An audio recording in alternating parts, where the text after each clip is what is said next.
In modern corporate environments, we have normalized erratic behavior.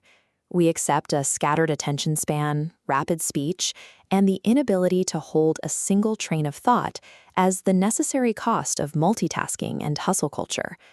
We mistake a frantic energy level for high performance, when neurologically, these are the check engine lights of a complex system that is overheating. When diagnosing this system, clinical psychology draws a hard line between states of dysfunction. Mental ill health is a mindset debt, a state of negative functioning that leaves a person trapped in cynical attitudes or chronic negativity. Mental illness is a clinical impairment, an actual medical condition affecting mood or behavior that disrupts a person's ability to function in society.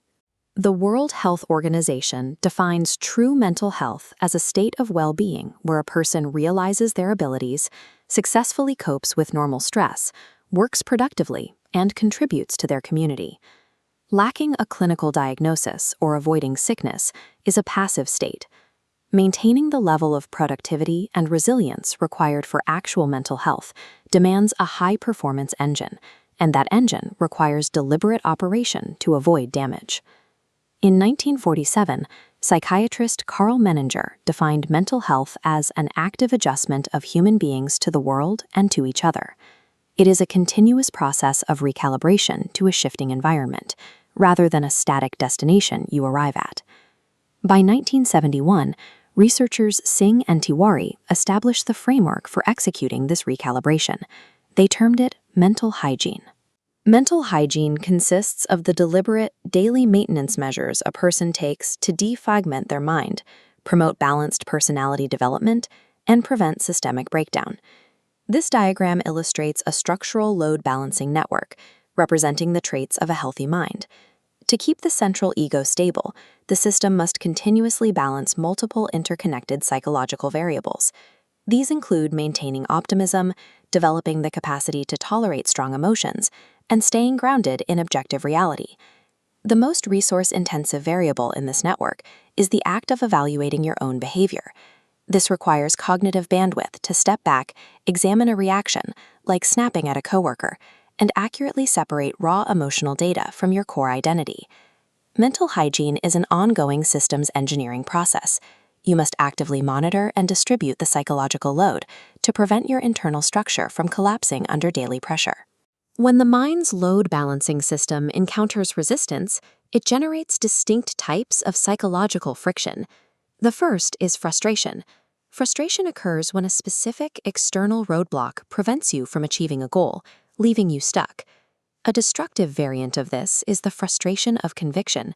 This happens when your deeply held personal values clash with the metrics of your environment. A physician dedicated to patient care who is forced in a hospital that prioritizes rapid bed turnover will experience chronic psychological friction. The second major category of friction is conflict.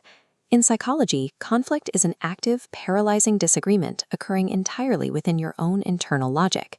Internal logic traps often take two forms. In an approach-approach conflict, you are forced to decide between two appealing goals. Choosing one path still forces you to grieve the loss of the other. In an avoid-avoidance conflict, you must choose between two undesirable options, the lesser of two evils. Both scenarios degrade system resources. This schematic illustrates the most complex variable, the multiple approach avoidance conflict. In this scenario, every available path branching out from the central node carries overlapping penalties and rewards. Consider the choice between accepting a low-paying dream job that requires uprooting your family or remaining in a soul-crushing job that provides financial stability. There is no clean victory. Your brain attempts to resolve the conflict by running simulations of all possible outcomes simultaneously, causing internal paralysis. This unresolved internal conflict acts like a faulty GPS running infinite detours. Eventually, the software loop overloads, manifesting as hardware failures like chronic insomnia or erratic habits. To prevent hardware failure, clinical psychology outlines 3 layers of defense.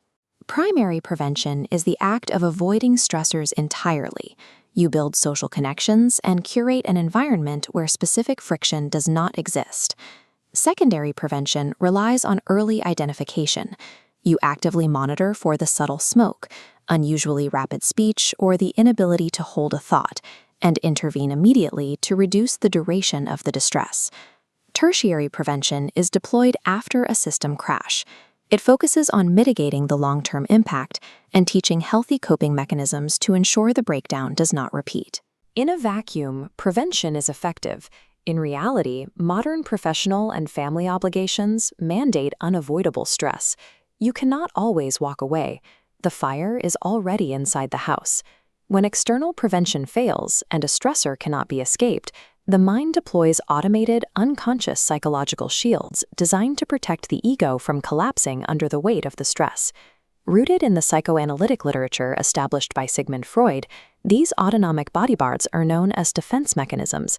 They are primal, background routines the brain runs to separate its operating software from unpleasant reality. This flowchart demonstrates the mechanism of displacement. When you generate a massive amount of emotional energy, like anger from a hostile client, your prefrontal cortex recognizes that unleashing it on the client threatens your income.